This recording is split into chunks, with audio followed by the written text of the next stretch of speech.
Hello guys, welcome back to our channel. இன்னைக்கு நம்ம Sanjay and இம்சோலுடைய டைம் டிராவல் லவ் ஸ்டோரியில் எபிசோட் 4 தான் பார்க்க போகிறோம். லாஸ்ட் எபிசோடில் இந்த தேசாங் பையன் நம்ம ஹீரோயின் கிட்ட வந்து நம்ம 2 பேரும் வெளில போகலாமா அப்படின்ற மாதிரி கேட்குறாரு. இவங்க 2 பேர் பேசிட்டு இருந்ததை நம்ம ஹீரோ பார்த்துட்டு அவர் சோகமாக கிளம்பி போயிடுறாரு. இப்போ சடனாக பார்த்தீங்கன்னா அப்படியே எல்லாமே வந்து ஃப்ரீஸ் ஆகி நிற்கிது.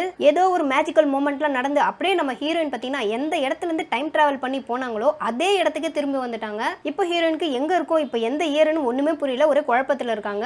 இப்போ அப்படியே பார்த்தீங்கன்னா ஒரு ஃப்ளாஷ்பேக்கை காட்டுறாங்க.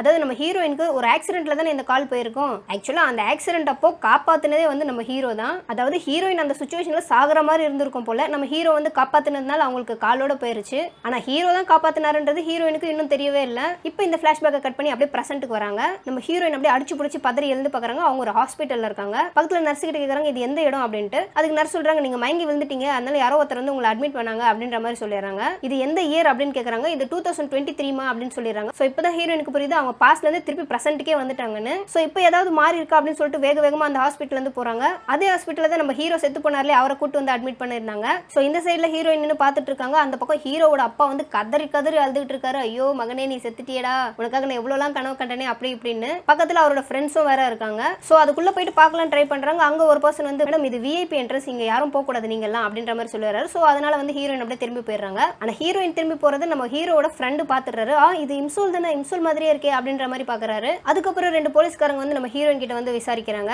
அதாவது பாஸ்ட்ல வந்து நம்ம ஹீரோ ஹீரோயின் ஒரு போட்டோ எடுத்திருப்பாங்கல்ல, அந்த போட்டோ வந்து நம்ம ஹீரோவோட ரூம்ல இருந்தது அப்படின்னு சொல்லிட்டு போலீஸ்காரர் எடுத்துட்டு வந்து காட்டுவாங்க. இதுல இருக்கிறது நீங்க தானே, நீங்களும் சஞ்சயும் ஃப்ரெண்டா, இவர் சாகிறதுக்கு முன்னாடி கூட உங்களை தான் மீட் பண்ணதா சொல்றாங்களே, சோ அவர் எப்படி இருந்தார் அப்பளுக்கு, அதை பத்தி ஏதாவது தெரியுமா அப்படின்னு கேக்குறாங்க. அதுக்கு நம்ம ஹீரோயின் வந்து நாங்க 2 பேர் ஸ்கூல்ல இருந்து ஃப்ரெண்ட்ஸ், அவ்வளவுதான் எனக்கு தெரியும், மத்தபடி எனக்கு எந்த டீட்டெயிலும் தெரியாது அப்படின்னு சொல்லிட்டு வந்துடுறாங்க. ஆனா ஹீரோயின் மனசுக்குள்ள இப்ப பாத்தீங்கன்னா ஐயோ நம்ம பாஸ்ட்டுக்கு போய் எல்லாத்தையும் சேஞ்ச் பண்ணலாம்னு நினைச்சோமே, ஆனா நம்ம ஒண்ணு கூட சேஞ்ச் பண்ணவே இல்லை, சஞ்சயும் உயிரோட இல்லையே, நம்ம எப்படியாவது அவனை காப்பாத்தி ஆகணும் அப்படின்னு சொல்லிட்டு அவங்க வேக வேகமா அப்படியே வீட்டுக்கு போறாங்க. அவங்க வீட்டுக்கு போனதும் பாத்தீங்கன்னா நம்ம ஹீரோட ஃப்ரெண்டு கிட்ட இருந்து ஒரு ஃபோன் கால் வருது. இம்சோல் உனக்கு ஞாபகம் இருக்கா, நான் தான் சஞ்சயோட ஃப்ரெண்டு அப்படின்னு சொல்றாரு. அப்ப நம்ம ஹீரோயின் கேக்குறாங்க ஆமா நீங்க எல்லாம் கூட தானே இருந்தீங்க, உங்களுக்கு தெரியாம ஏன் அவனுக்குள்ள இவ்வளவு ஒரு டிப்ரெஷன், எந்த வலிலாம் இருந்தது அப்படின்ற மாதிரி கேக்குறாங்க. அதுக்கு அந்த ஃப்ரெண்டு வந்து எங்களுக்கு தெரிஞ்சு வந்து அவனுக்கு எந்த டிப்ரெஷன் எதுவுமே இருந்ததா இல்ல, எங்களுக்கு எல்லாம் தெரிஞ்சது ஒரே ஒரு டிப்ரெஷன் மட்டும் தான் அவனுக்கு இருந்தது, அதுவும் உன்னை பத்தி தான், அவங்க கிட்ட சொல்லாம போன நிறைய விஷயங்கள் இருக்கு அப்படின்ற மாதிரி சொல்றாரு. அப்படி பேசிட்டே இருக்கும்போது அவரோட ஃபோன் கால் பாத்தீங்கன்னா கட் ஆயிருது. உடனே இப்ப நம்ம ஹீரோயினுக்கு அப்படியே தலை பிச்சுக்குது.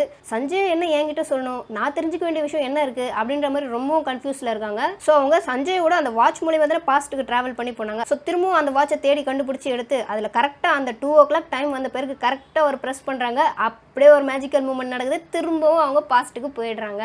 இப்போ நம்ம ஹீரோயின் பாஸ்ட்டுக்கு வந்துட்டாங்க. பாஸ்ட்ல அவங்களோட ஸ்கூலுக்கு போறாங்க. அங்க பாத்தீங்கன்னா நம்ம சஞ்சயை பாக்குறாங்க. பார்த்தோன்னே அவங்களுக்கு ரொம்ப சந்தோஷமாயிருது. இந்த வாட்டி நான் எப்படியோ சஞ்சயை உன்னை காப்பாத்துறேன், அப்படியே நீ என்கிட்ட சொல்லாம போன ஒரு விஷயம் இருக்குல்ல, அந்த விஷயத்தையும் நான் தெரிஞ்சுக்கணும் அப்படின்ற மாதிரி ஒரு சபதத்தோட இருக்காங்க. சோ ஓடி வந்து சஞ்சய் கிட்ட சஞ்சய் நீ சாப்பிட்டியா, எப்படி இருக்க, ஈவினிங் ஃப்ரீயா, நம்ம எங்க வெளில போலாமா அப்படி இப்படின்னு பேசுறாங்க. ஆனா நம்ம ஹீரோ பாத்தீங்கன்னா செம்ம கடுப்புல இருக்காரு. ஏன்னா அவர் தான் ஆல்ரெடி தேசாங்க நம்ம ஹீரோயின் பேசுறத பாத்துட்டாரு. ஹீரோயின் வந்து எவ்வளவோ அவர்கிட்ட பேசவும் க்ளோஸ் ஆகவும் ட்ரை பண்றாங்க. ஆனா ஹீரோ வந்து இங்க பாரு நீ எதுக்கு என்ன ஃபாலோ பண்ற, இனிமே என்ன ஃபாலோ பண்ணாத, நீ உன் வேலையை பாரு, நான் என் வேலையை பாக்குறேன் அப்படின்ற மாதிரி சொல்லிட்டு போயிடுறாரு. அடுத்த சீன்ல பாத்தீங்கன்னா நம்ம ஹீரோட அப்பாவை கட்டுறாரு. நம்ம ஹீரோயின் வந்து அவங்க வீட்டுல இருந்து நிறைய திருடி ஃபுட் எல்லாம் எடுத்துட்டு வந்து கொடுத்துருப்பாங்கல்ல ஹீரோக்கு. சோ அந்த பாத்திரம் எல்லாம் இருக்கும் போல ஒரு வீட்டுல, அது எல்லாத்தையும் திருப்பி கொடுக்கலான்னு வராரு. அங்க வந்து நம்ம ஹீரோயினோட அம்மா இருக்காங்க. அப்ப ஹீரோ நம்ம எதுக்காக என் வீட்டுக்கு வந்திருக்கீங்க அப்படின்ற மாதிரி ஒரு மாதிரி நக்கலா கேக்குறாங்க. ஏன்னா இவங்க 2 பேரும் எதிர் வீடு இல்லையா, ஆல்ரெடி இவங்களுக்குள்ள நிறைய வாய்க்கா தராறுலாம் இருந்திருக்கும் போல. எப்பவுமே பக்கத்து வீட்டுக்காரங்களும் நமக்கும் ஆகவே ஆகாது இல்லையா, அந்த மாதிரி தான் இவங்க 2 பேரும். இப்பதான் அவருக்கு தெரியுது ஓ இம்சோல் வந்து உன்னோட பொண்ணா, சே தெரிஞ்சிருந்தா நான் அவளை வீட்டுக்குள்ளேயே விட்டுருக்க மாட்டேனே அப்படின்ற மாதிரி மனசுக்குள்ளேயே நினைச்சுக்கிறாரு. இந்த படி உன் பாத்திரம் உன் பொண்ணு தான் எடுத்துட்டு வந்து கொடுத்தா, இனிமே உன் பொண்ணை கண்டிச்சு வை, எங்க வீட்டுக்குலாம் வர வேணா சொல்றேன் அப்படின்ற மாதிரி கொடுத்துட்டு போயிடுறாரு. அடுத்த சீன்ல நம்ம ஹீரோயின் பாத்தீங்கன்னா நம்ம ஹீரோட ஃப்ரெண்டு கிட்ட போய் பேசுறாங்க. இங்க வா, நான் அவங்ககிட்ட ஒரு முக்கியமான விஷயம் சொல்லணும், ஆனா இந்த விஷயத்தை நீ யார்கிட்டயுமே சொல்லாத சரியா அப்படின்ற மாதிரி சொல்றாங்க. நம்ம ஹீரோட ஃப்ரெண்டுக்கு ஒண்ணுமே புரியல, இன்னும் இவன் நம்ம கிட்ட வந்து முக்கியமான விஷயம் சொல்றா, சரி என்ன சொல்லு அப்படின்றாரு. அதுக்கு நம்ம ஹீரோயின் சொல்றாங்க ஒருவேளை சஞ்சய்க்கு வந்து ஸ்விம்மிங்கே இல்ல, அவன் லைஃப் கேரியர்ல வேற ஏதாவது செய்யணும் அப்படின்னு ஆசைப்பட்டா உன் கூட மட்டும் இந்த மியூசிக், கேபாப், டான்ஸ் இதுக்கெல்லாம் மட்டும் கூட்டு போயிடாத சரியா அப்படின்ற மாதிரி சொல்றாங்க. அதுக்கு அவன் வந்து என்ன உளர்ற, நீ பேசுறதே எனக்கு ஒண்ணுமே புரியல அப்படின்ற மாதிரி கேக்குறாரு. அம்மா நீ என்கிட்ட ஏதோ சொல்லணுமா, ஏதோ சொல்லணும்னு சொன்னியே அப்படின்ற மாதிரி கேக்குறாங்க. அதுக்கு நம்ம ஹீரோட ஃப்ரெண்ட் வந்து நான் உங்ககிட்ட சொல்லணும்னு சொன்னா, நான் எப்போ சொன்னேன், நான் அப்படிலாம் ஒன்னும் சொல்லியே அப்படின்னு சொல்லிடுறாரு. அது மட்டும் இல்லாம இனிமே நீ சஞ்சய் பின்னாடி சுத்தாத, தேவையில்லாம அவன் மனசை வந்து கலைக்காத சரியா, உனக்கு தான் தேசாங்க பிடிச்சிருக்குல்ல, அப்புறம் எதுக்கு அவனோட லைஃப்ல விளையாடுற அப்படி இப்படின்னு ஒரு மாதிரி கோவமா பேசி விட்டு போயிடுறாரு. நம்ம ஹீரோயினுக்கு ஒண்ணுமே புரியல, நான் தேசாங்க கூட பேசுறதுக்கும் நம்ம ஹீரோ வந்து கோச்சிக்கிறதுக்கும் என்னடா சம்பந்தம் இருக்கு அப்படின்ற மாதிரி நினைக்கிறாங்க. அடுத்த சீன்ல பாத்தீங்கன்னா நம்ம ஹீரோவும் அவரோட ஃப்ரெண்டும் பாத்தீங்கன்னா ரோட்ல நடந்து போயிட்டு இருக்காங்க. அப்ப திடீர்னு ஒருத்தர் வந்து 2 பேர்கிட்ட பேசுறாரு. அவர் வேற யாரும் கிடையாது, இப்போ ஃபியூச்சர்ல இந்த கேபாப் பேண்டுக்கு ஒரு மேனேஜரா இருக்கார்ல, அவர் தான் வந்து அப்ப பாஸ்ட்ல அவங்க கிட்ட ஃபர்ஸ்ட் டைம் வந்து இன்ட்ரோடியூஸ் ஆயிருக்காரு. சோ அவர் வந்து அவங்க 2 பேர்கிட்ட சொல்றாரு, நீங்க 2 பேரும் பார்க்ல நேத்து பாடிட்டு இருந்தீங்கல்லப்பா, உங்களோட பாட்டு மியூசிக்லாம் கொஞ்சம் நல்லா இருக்கு, நான் ஒரு ஏஜென்சி வச்சிருக்கேன், நீங்க என் ட்ரூப்ல சேர்ந்து பண்ணீங்கன்னா நான் உங்களுக்கு ஸ்பான்சர் பண்ணுவேன், இதுதான் என் கார்டு அப்படின்ற மாதிரி கொடுத்துட்டு போறாரு.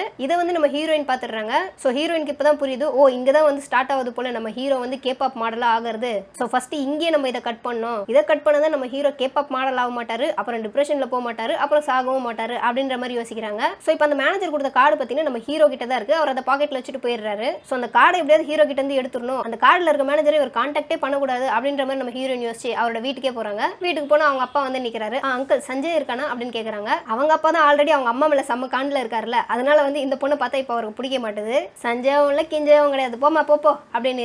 உடனே நம்ம ஹீரோ வந்து எனக்கு அர்ஜென்ட்டா பாத்ரூம் வருது, கொஞ்சம் உங்க வீட்டில் போய்க்கிட்டுமா அப்படின்னு கேட்குறாங்க. அதுக்கு நம்ம ஹீரோட அப்பா தான் எதிரில் தானே உன் வீடு இருக்கு, உன் வீட்டில் போய் போயாமா பாத்ரூம், எதுக்குமா என் வீட்டுக்கு வர போன்னு அப்படி துரத்தி விட்டுறாரு. இப்போ நம்ம ஹீரோயினுக்கு வர வழியே இல்லை, திருட்டுத்தனமா உள்ள போய் தான் ஆகணும். ஸோ திருட்டுத்தனமா உள்ளே வந்துட்டாங்க வீட்டுக்குள்ள வந்து மேலே ஹீரோட ரூமுக்கும் போயிடுறாங்க. ஸோ ஹீரோட ரூமுக்கு போயிட்டு அந்த கார்டு எங்க இருக்குன்னு தெரியாங்க. அந்த கார்டையும் எடுத்து கண்டுபிடிச்சிடறாங்க. அதை கிழிச்சு அப்படியே துக்கலா கிழிச்சு போட்டுடுறாங்க. கிழிச்சு போட்டு அப்படியே திரும்புறாங்க. அங்க இருக்க டேபிள் அப்படியே இடிச்சு அங்கேயே மயங்கி விழுந்துடுறாங்க. இப்போ நம்ம ஹீரோ பார்த்தீங்கன்னா வெளில இருந்து வீட்டுக்கு வராரு. அப்படியே குளிச்சு முடிச்சு தலையை தோட்டிட்டு அவரோட ரூமுக்குள்ள வராரு. நம்ம ஹீரோயின் அப்படியே மயங்கி கிடக்கிறத பாக்குறாரு. பார்த்துட்டு அவர் நினைச்சுக்கிறாரு இந்த ஹாலுசினேஷன் தான் நமக்கு வந்துருச்சு போல, நம்ம ஹீரோயினை லவ் பண்றதுனால எந்த பக்கம் பார்த்தாலும் ஹீரோயினா தெரியுறாங்க பாச்சா அப்படின்ற மாதிரி நினைக்கிறாரு. ஆனா ஒரு 2வது தடவை 3வது தடவை பாக்குறாரு, நம்ம ஹீரோயின் அங்கேயே தான் இருக்காங்க. 2-3 தடவை ஹாலுசினேஷன் வருமா, அதுக்கெல்லாம் வாய்ப்பு இல்லையே அப்படின்னு சொல்லிட்டு அவர் கிட்ட போய் பாக்குறாரு. நிஜமாவே நம்ம ஹீரோயின் அங்க மயங்கி கிடக்குறாங்க. அவரும் நம்ம ஹீரோயினை எழுப்ப ட்ரை பண்றாரு. ஆனா அவங்க எழுந்துக்கிற மாதிரி தெரியல. சரி அப்படியே அவங்க தூங்குற அழகு அவர் பார்த்து ரசிக்கிட்டே இருக்காரு. அப்படியே அவங்க கூட கை கோக்குற மாதிரி, அவங்க கைக்கு பக்கத்துல நம்ம ஹீரோ கையை வச்சு அழகு பார்க்குற மாதிரி இந்த மாதிரியான விஷயங்கள்லாம் பண்ணிட்டு இருக்காரு. இப்போ அப்படியே டேபிள் இருந்து ஒரு புக் வந்து பாத்தீங்கன்னா நம்ம ஹீரோயின் மேல விழ வரும். ஐயோ அதனால அவ தூக்கம் கலைஞ்சிருமே சொல்லிட்டு நம்ம ஹீரோ ஓடி வந்து அந்த புக்கை தடுத்து நிறுத்துறாரு. அப்படியே நம்ம ஹீரோயினை கண்ணு முழிச்சிடுறாங்க. நீ என்ன பண்ணிட்டு இருக்க அப்படின்னு கேக்குறாங்க. இல்ல புக்கு விழ வந்தது, நான் அதை தான் பிடிக்க வந்தேன், நீலாம் எதுவும் தப்பா நினைச்சுக்காத அப்படின்னு சொல்றாரு.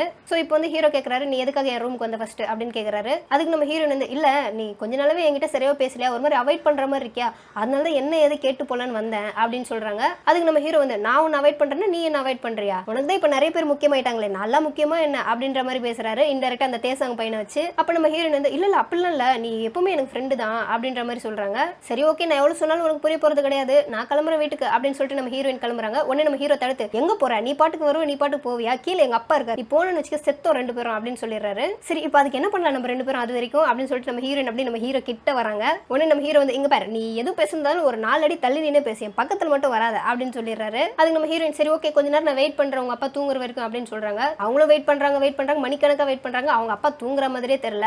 அப்ப நம்ம ஹீரோ வந்து சரி இது வேலைக்காவது, உன்னை எப்படி கூட்டு போறது எனக்கு தெரியும் அப்படின்னு சொல்லிட்டு ஒரு பெரிய பெட்ஷீட் எடுத்து அந்த பெட்ஷீட்ல நம்ம ஹீரோயின் அப்படியே அல்லேக்கா சுத்தி அப்படியே ஒரு மூட்டை மாதிரி தூக்கிட்டு போயிடுறாரு. தோல்ல தூக்கிட்டு போய் கீழே இறக்கி விட்டுறாரு. இறக்கி விட்டு நீ உன் வீட்டுக்கு போ, இனிமே இந்த மாதிரி வேலை பண்ணாத, என்ன தேடி வராத அப்படின்ற மாதிரி ஹீரோ சொல்லிடுறாரு. அதுக்கு ஹீரோயின் வந்து ஏன் இப்ப பார்த்தாலும் எம்எல்ஏ எரிஞ்சு விழுற, எல்லாமே உன்னோட நலத்துக்காக தான் சொல்ற அப்படின்னு சொல்றாங்க. அதுக்கு ஹீரோ நீ ஏன் நலத்துக்காக எதுவுமே பண்ண தேவையில்லை, என்ன பார்த்துக்க எனக்கு தெரியும், அதனால தயவு செஞ்சு இனிமே நீ என் பின்னாடி வராத, எனக்காக நீ எந்த கேரும் பண்ணவும் தேவையில்லை அப்படின்னு சொல்லிடுறாரு. நம்ம ஹீரோயினுக்கு ஒரு மாதிரி எமோஷனலா இருந்து அவங்க அப்படியே அழுதுகிட்டே வீட்டுக்கு போயிடுறாங்க. ஸோ இவங்களோட லவ் ஸ்டோரி நடுவில் இன்னொரு குட்டி லவ் ஸ்டோரியும் ஒன்று முளைச்சிரும். அதுதான் நம்ம இம்சோலுடைய ஃப்ரெண்டு அப்புறம் இம்சோலுடைய தம்பி, அவங்க 2 பேருக்கும் இருக்க லவ். இவங்க பார்த்தீங்கன்னா அடிக்கடி சில இடங்கள்ல பார்த்துக்குவாங்க பேசிக்குவாங்க. ஸோ இவங்களுக்குள்ள பார்த்தீங்கன்னா ரொமான்டிக்கா அப்படியே ஒரு சின்னதாக லவ் ஸ்டோரி ஸ்டார்ட் ஆகுது. ஸோ அடுத்த சீன்ல பார்த்தீங்கன்னா இந்த தேசாங் பையன் நம்ம ஹீரோயினை கூட்டி ஏதோ ஒரு ஹோட்டலுக்கு வந்திருக்கான் போல சாப்பிட்றதுக்கு. நம்ம ஹீரோயினுக்கு வந்து ஐயோ என்னடா இவனை விட்டு எப்படா நம்ம போவோம் அப்படின்ற மாதிரியே இருக்கு மூஞ்சி. அப்போ பார்த்தீங்கன்னா இந்த தேசாங்க்கு ஒரு கால் வருது. இவன் ஒருத்தன் வேலையே இல்லை அப்படின்னு சொல்லிட்டு கட் பண்ணிடுறாரு. நம்ம ஹீரோயின் வந்து யாரு அப்படின்னு கேட்குறாங்க. அதுக்கு இந்த தேசாங் சொல்றான் இந்த சஞ்சயோட ஃப்ரெண்டு ஒருத்தன் இருப்பான்ல, அவன் தான் கூப்பிட்டுட்டே இருக்கான், இன்னைக்கு அவன் ஏதோ ஒரு ஆடிஷனுக்கு போறானா ஏதோ ஒரு கேபாப் ஏஜென்சிக்கு, அதுக்கு என்னையும் வாடான்னு தொந்தரவு பண்ணா, நான் எனக்கு அதெல்லாம் இன்ட்ரெஸ்ட் இல்லடா அப்படின்னு சொல்லி விட்டுட்டேன் அப்படின்னு சொல்றாரு. ஸோ இதை கேட்டது நம்ம ஹீரோயினுக்கு அப்படியே தூக்கி வாரி போடுது. அவங்க ஃப்ரெண்டு எங்க சஞ்சயவும் கூட்டிட்டு போயிட்டானோ, சஞ்சய் வந்து அந்த கேபாப் பேண்டுக்கு வந்து செலக்ட் ஆயிட்டாங்களோ அப்படின்ற மாதிரி அவங்களுக்கு பல எண்ணங்கள் ஓடுது. ஸோ உடனே அந்த இடத்துல இருந்து அடிச்சு பிடிச்சி ஓடுறாங்க. ஸோ அந்த ஆடிஷன் நடக்கிற இடத்துக்கே போயிட்டாங்க. அங்க போன சஞ்சயோட ஃப்ரெண்ட் இருக்கான். ஆமா நீ சஞ்சயை கூட்டு வந்தியா அப்படின்னு கேட்கறாங்க ஹீரோயின். அதுக்கு அந்த ஃப்ரெண்ட் வந்து நான் அவனை கூட்டு வரல, உனக்கு என்ன, உனக்கு தேசாங்க தானே பிடிச்சிருக்கு, நீ தேசாங்க கூட தானே சுத்திக்கிட்டு இருக்க, அப்புறம் எதுக்கு என் ஃப்ரெண்டோட வாழ்க்கை எப்படி கெடுக்கணும்னு நினைக்கிற அப்படி இப்படின்னு பேசிடுறாரு. உடனே நம்ம ஹீரோயின் வந்து அப்படியே சோகமா அங்க இருந்து கிளம்பி போயிடுறாங்க. இப்போ நம்ம ஹீரோட ஃப்ரெண்ட் பாத்தீங்கன்னா ஹீரோக்கு ஃபோன் பண்ணி டே இந்த மாதிரி இம்சோல் உன்னை தேடி இங்க வந்தா, நீ முடிஞ்சா அவளை போய் பார்த்து பேசிடுறா அப்படின்னு சொல்லிடுறாரு. ஸோ இப்போ நம்ம ஹீரோ பாத்தீங்கன்னா நம்ம ஹீரோயினை தேடி வராரு. அவங்க எங்க இருக்காங்கன்னு மணி வேற பாத்தீங்கன்னா ஒரு 12 மணிக்கு மேல ஆயிருச்சு போல. நம்ம ஹீரோயின் அப்படியே தூங்கிட்டே வந்து தெரியாத ஒரு பஸ் ஸ்டாப்ல இறங்கிடுறாங்க. ஸோ அங்க பாத்தீங்கன்னா ஒரு குடிகாரன் நம்ம ஹீரோயின் வந்து ஏதோ வம்பு பண்றா போல, அப்படியே கையை பிடிச்சி இழுக்கிறான், போனை புடுங்க ட்ரை பண்றான், என்னென்னமோ பண்ணிட்டு இருக்கான். நம்ம ஹீரோயின் வந்து அவங்க கூட அப்படியே போராடுறாங்க ஒரு பிரிட்ஜ் மேல நின்று. அப்படியே தூரத்துல இருந்து இதை வந்து நம்ம ஹீரோ பாத்துறாரு. இம்சோல் அப்படின்னு கத்திக்கிட்டே ரொம்ப வேகமா ஓடி வராரு. ஸோ இந்த குடிகாரன் பண்ண டார்ச்சர்ல அப்படியே அவங்க 2 பேருக்குள்ள நடந்த ஒரு சண்டையில அப்படியே அந்த குடிகாரனை தள்ளி விட்டு அவங்க பாத்தீங்கன்னா அந்த பிரிட்ஜ் மேல இருந்து கீழே இருக்க ஒரு ஆத்துல விழுந்துடுறாங்க நம்ம ஹீரோயின். நம்ம ஹீரோவும் வேகமா ஓடி வந்து இம்சோல் அப்படின்னு சொல்லிட்டு கத்திக்கிட்டு அவரும் அந்த ஆத்துல விழுறாரு. விழுந்து அப்படியே தண்ணிக்குள்ள நீச்சல் அடிச்சு நம்ம ஹீரோயினை காப்பாத்தி தூக்கிட்டு வராரு. ஸோ இப்போ நம்ம ஹீரோயினுக்கு வந்து பாத்தீங்கன்னா கொஞ்சம் கொஞ்சமா எல்லாமே ஞாபகம் வருது. அதாவது உங்களுக்கு ஆக்சிடென்ட் ஆகும்போது நம்ம ஹீரோ தான் காப்பாற்றணும் நம்ம ஹீரோயினுக்கு தெரியாம இருந்துச்சு இல்லையா, அது வந்து இப்போ அவங்களுக்கு ஞாபகம் வந்துருச்சு. ஸோ நம்மளை காப்பாற்றினதே அந்த ஆக்சிடென்ட்லேருந்து ஹீரோ தான் அப்படின்றது இப்போ நம்ம ஹீரோயினுக்கு புரிஞ்சிருச்சு. ஆல்ரெடி நம்ம ஹீரோக்கு ஃபேனாக மட்டும் இருந்தாங்க. ஸோ இப்போ உயிரை காப்பாற்றின ஒரு பெரிய தெய்வமாகவே மாறிட்டாரு நம்ம ஹீரோ. உடனே நம்ம ஹீரோவை கட்டி பிடிச்சி அழுகுறாங்க. நீ எனக்காக இவ்வளோ பெரிய ரிஸ்க் எடுத்திருக்கியே, நீ உயிரே காப்பாற்றிருக்கே, இது தெரியாமல் போயிருச்சே, நான் உனக்காக என்ன வேணா பண்ணுவேன் அப்படி இப்படின்னு சொல்லிட்டு கட்டி பிடிச்சிட்டு பயங்கரமா அழுகுறாங்க. நம்ம ஹீரோக்கும் ஒன்றும் புரியல. சரி ஓகே அவங்க ரொம்ப அழுகுறாங்களே சொல்லிட்டு அவங்களை சமாதானப்படுத்தணும்னு அவரும் அப்படியே கட்டி பிடிச்சி ஆறுதல் சொல்லிக்கிட்டு இருக்காரு. ஸோ இதோட இந்த எபிசோட் இங்கே முடியுது. அடுத்த எபிசோட்ல உங்க எல்லாரும் மீட் பண்றேன். Until then, bye bye.